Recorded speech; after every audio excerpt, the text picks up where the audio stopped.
यार एक बात सीधा पूछता हूँ, एग्जाम में एमसीक्यू देख के क्या करते हो? अक्कड़ बक्कड़ बम्बे बो। ये तुक्का नहीं, ये ब्लाइंड फोल्डेड गैम्बलिंग है। मगर कोई नहीं, क्योंकि मैं भी यही करता था। हर एग्जाम में वही सीन, 4 ऑप्शंस देखो, सब सही लगते हैं, और फिर अंदर से एक आवाज आती थी, यार बी लगा देता हूं, लकी नंबर है। मगर टॉपर्स ये रैंडमली नहीं करते, वो 5 साइंटिफिक ट्रिक्स यूज करते हैं जो मुझे पता चल गई हैं। आज वो 5 ट्रिक्स मैं बताऊंगा जो बोर्ड, जेई, नीट सब पे काम करती हैं। Trick 1, B and C strategy. तुमने देखा होगा, एग्जाम में जब कुछ पता नहीं होता तो दिमाग घूम जाता है। मगर अब से एक काम करो, जब बिल्कुल पता ना हो, बी या सी लगाओ। 70% चांसेस सही होगा। ये इसलिए काम करता है क्योंकि टीचर नहीं चाहता पहला ऑप्शन ए पढ़ते ही आंसर पता चल जाए, और डी तक जाना स्टूडेंट का टाइम वेस्ट करता है।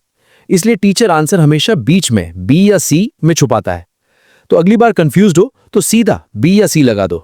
ट्रिक 2, अगर तुमको ऑप्शंस में एक्सट्रीम वैल्यूज दिखे, जैसे कि 1, 8, 12, 500, सबसे छोटा और सबसे बड़ा दोनों हटा दो। 1 और 500 एलिमिनेट। आंसर हमेशा मिडिल में ही होगा, 8 या 12। क्योंकि टीचर एक्सट्रीम वैल्यू सिर्फ कंफ्यूज करने के लिए डालता है। रियल आंसर कभी एक्सट्रीम नहीं होता। याद रखो, मिडिल ही आंसर है। ट्रिक 3, ये टीचर का हिडन सीक्रेट है। एमसीक्यू में जो 2 ऑप्शन सिमिलर लगते हैं, उन्हीं में से करेक्ट आंसर होगा हमेशा। जैसे कि ऑप्शंस है 3, 15, -3, 40। सिमिलर कौन से? 3 और -3। 90% चांसेस आंसर या 3 होगा या -3, बाकी दोनों out. Chemistry example, proton, neutron, electron, nucleus. Similar कौन से? प्रोटॉन और इलेक्ट्रॉन, दोनों पार्टिकल्स। आंसर इन्हीं दोनों में से गारंटीड।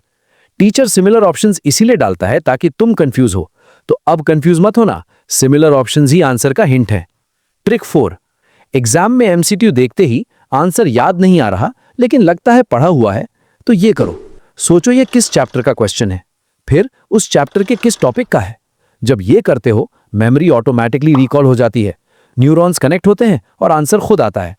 अगर फिर भी याद ना आए, स्किप करो, आगे बढ़ो, बाद में ऑटोमेटिकली आंसर याद आ जाता है।